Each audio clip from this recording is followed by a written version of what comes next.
Bueno, pues aquí estamos en estos felices momentos con los jóvenes misioneros, los cuales se reúnen para tener una noche amena y muy buena. ¿Qué nos platica usted, señor Beto? Pues aquí estamos compartiendo con la comunidad de San Pablo, Barrio Alto, un momento de descanso, de integración, muy felices de poder estar misionando, muy bonitas experiencias. Pues muchas gracias, muchas gracias. Señor Juárez, ¿qué nos puede contar usted? Pues nada, aquí está padre el fueguito. Qué padre. Lugar Rojón, ¿cómo está usted, señor? Tanto tiempo. Está rosado.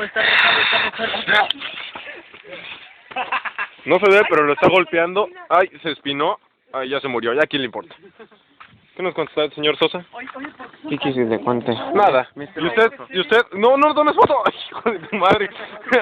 Ay. Togons. Desde aquí te ves muy rojo, amigo mío.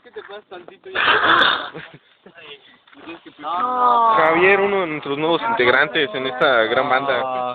Quemó el papel, qué pedo. ¿Ves el papel de baño? Ay, no era mi papel. Fuimos a limpiar. Ay. Vidal, ¿qué haces, Vidal? No sé.